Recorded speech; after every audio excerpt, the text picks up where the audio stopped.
We've all heard the saying that appeasement doesn't work. If you give an inch, then they'll take a mile. And so it is with the attacks on Jewish Australians.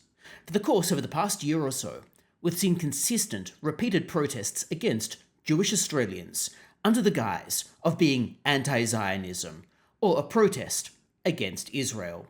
These have been going on almost every weekend in some cities, however less frequently in other ones. In many of these protests, you hear people shouting from the river to the sea, Palestine will be free.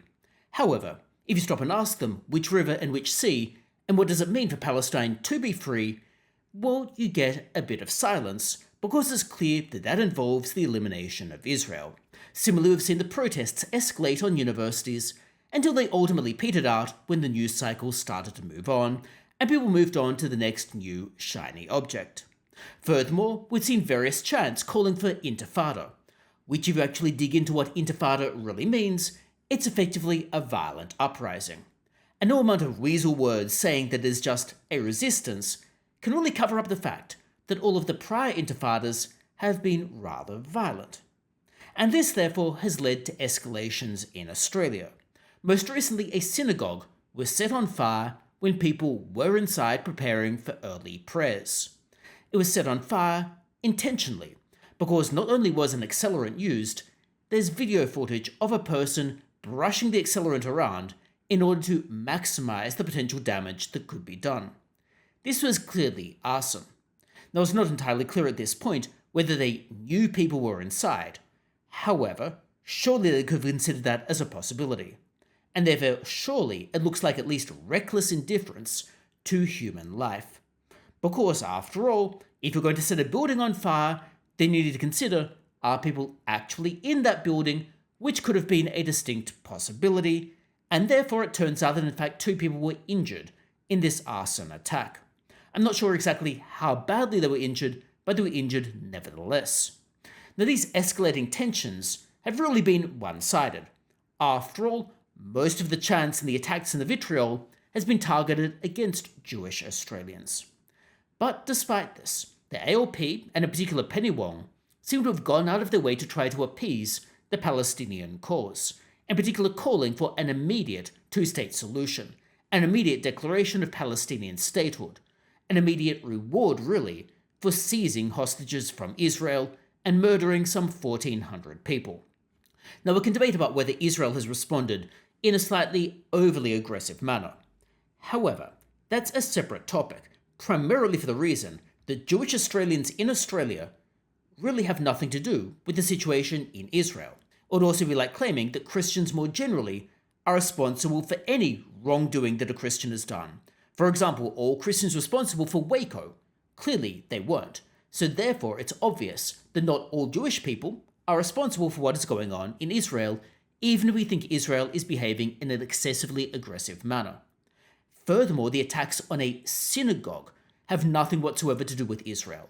It is a clear attack on people of a particular faith. It isn't a targeted attack on people of a particular political persuasion, which itself would be bad. Rather, it's an attack just because people are Jewish. And to be clear, even if those people held beliefs that perhaps the attackers didn't believe in, well, that doesn't justify an arson attack, nor does it justify what could be reckless indifference toward human life. Phrased differently, you can't just go around exerting vigilante justice on people because you think they are guilty of wrongthing, or you think they might have committed a crime. Rather, that is something for the authorities to handle. And it's not just the synagogue incident where this has occurred.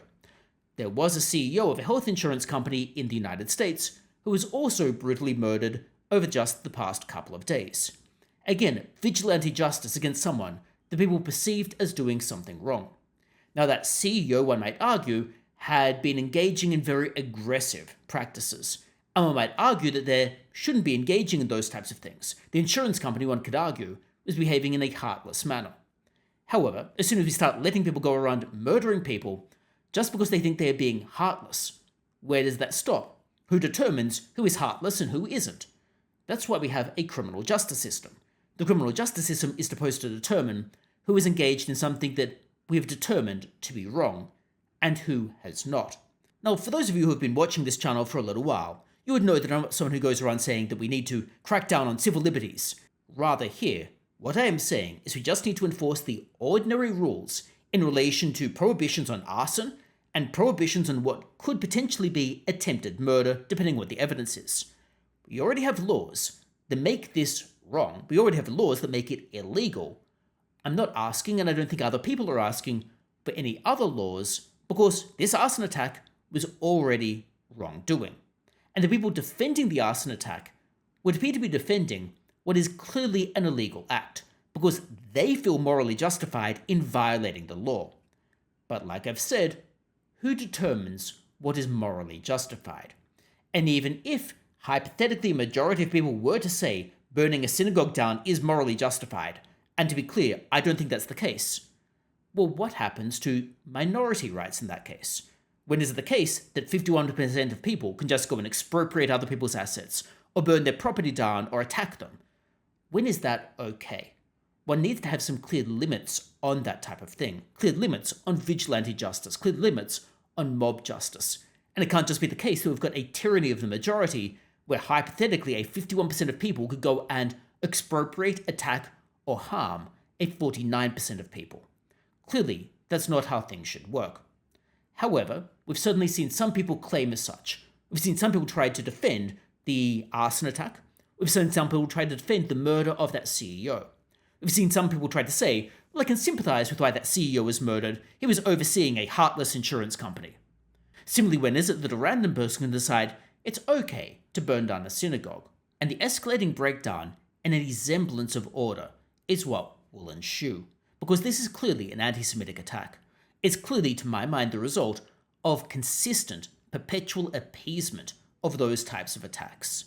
Now, of course, like I've indicated, people do have a right to protest, but I think there is a line that we need to draw. And in particular, if people are protesting every weekend and costing hundreds of thousands of dollars for every other taxpayer to provide security, I think the line needs to be drawn. Why is it that everyone else is paying all of these costs for the police overtime and the like for these protests to continually go ahead? Furthermore, when we've got potentially anti-Semitic rhetoric at some of these protests, or at least rhetoric that to my mind is rather dubious, well, we have an issue, because people need to be able to refute that rhetoric. But they lack the ability to refute the rhetoric when the media just all goes in on one side of the debate. Furthermore, Anthony Albanese and the ALP appear to have a particular sway and a particular viewpoint, and that viewpoint is not really friendly toward Israel. It's something that Israel's Prime Minister, Benjamin Netanyahu, has specifically noted. Though one can argue about whether Benjamin Netanyahu is correct or otherwise, but he has asserted that Anthony Albanese and the ALP have moved further and further away from Israel. Now, this is an issue because Israel has been one of Australia's allies, or at least a very friendly country within the region, and Australia appears to be abandoning a country that is relatively friendly. Furthermore, Australia appears to be taking a much more pro-Palestine stance than even Egypt or Saudi Arabia, two neighbouring countries that one might think would have some knowledge about the situation. Now, when we couple this with the fact that the ALP, in the wake of the October 7th attacks and all of these protests, has decided to appease more the Palestinian cause, call more for a two-state solution, call more for a ceasefire that would be lopsided and would not give Israel its hostages back, when they appear to be just caving into that particular lobby, it emboldens the lobby, and it leads to more and more severe and more extreme results, one of which was inevitably going to be an arson attack. Now, clearly, I want to distinguish between people who are just advocating for a position and people who are taking it the next step, but it appears that some of the people who are going to go too far have been emboldened by the stances that the ALP has taken. So that's my thoughts about this arson attack and what has led up to it. But of course, you might disagree with me, and if you do, let me know that in the comments below. I'd love to hear what you think about the arson attack and what is going on with these protests. Let me know what you think. And otherwise, hopefully I do see you for future videos as well.